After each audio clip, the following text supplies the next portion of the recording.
மக்கள் அனைவருக்கும் வணக்கங்க. இந்த பதிவில் நம்ம என்ன பார்க்க போகிறோம் அப்படின்னு பார்த்தீங்கன்னா, முதல் மனத்தை பற்றி தாங்க பார்க்க போகிறோம். அவங்க கம்யூனிட்டின்னு பார்த்தீங்க அப்படின்னா கொங்கு வேளாளர் கவுண்டருங்க. அவர் என்ன ஊரில் இருக்கார் அப்படின்னு பார்த்தீங்கன்னா, நம்ம கும்பகோணத்தில் இருக்கிறாரு. அவர் என்ன படிப்பு முடிச்சிருக்கிறாரு அப்படின்னு பார்த்தீங்கன்னா, ஒரே ஒரு டிகிரி முடிச்சிருக்கிறாரு. அவர் மாத சேலரி அப்படின்னு பார்த்தீங்க அப்படின்னா 1,50,000 லட்ச ரூபா சம்பாரிச்சிட்ருக்கிறாரு. ஃபைனான்ஸ் வச்சுருக்கிறாருங்க.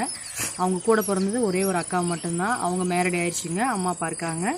அவங்க பார்த்தீங்கன்னா சொந்த வீடு, காடு எல்லாமே இருக்குங்க. காடு பார்த்தீங்கன்னா ஒரு 5-6 ஏக்கரா இருக்குதுங்க. அவங்க 2 ஊரில் அவங்களுக்கு ஒரு வீடு பூர்வீக வீடு ஒன்று இருக்குது. அங்கேயும் காடு தோட்டம் இருக்குதுங்க. இப்போ இருக்கிற ஊர்லேயுமே அவங்களுக்கு காடு தோட்டம் எல்லாமே இருக்குது. வீடு மெத்த வீடு கட்டியிருக்கிறாங்க. ஃப்ளாட் ஒரு 2-3 ஃப்ளாட் இருக்குதுங்க. இவங்க எந்த வகையான மணமகளை எதிர்பார்க்குறாங்க அப்படின்னு பார்க்குறாங்கன்னா, இவங்க கம்யூனிட்டிலே பார்க்குறாங்க. பொண்ணு ஒரு டிகிரி முடிச்சிருந்தா போதும், வசதி வாய்ப்பே எது இல்லைனாலும் பரவாயில்ல, எங்களுக்கு குடும்ப பாங்கான பொண்ணாக இருந்தால் போதும் அப்படிங்கிற மாதிரி அவங்க எதிர்பார்க்குறாங்க. அந்த தம்பியோட ராசி அப்படின்னு பார்த்தீங்கன்னா ரிஷப ராசிங்க. நட்சத்திரம்னு பார்த்தீங்கன்னா மிருகசீட நட்சத்திரங்க. அவர் லக்னம்னு பார்த்தீங்கன்னா மிதுன லக்னங்க. நம்ம ஸ்க்ரீனில் தெரியுற நம்பர் கான்டாக்ட் பண்ணி இந்த வரன் தேவைப்படுது அப்படிங்கிற பட்சத்தில் தாராளமாக எனக்கு ஃபோன் பண்ணி கேட்கலாங்க. வாய்ப்பு கொடுத்த மக்களுக்கு நன்றி, வணக்கம்.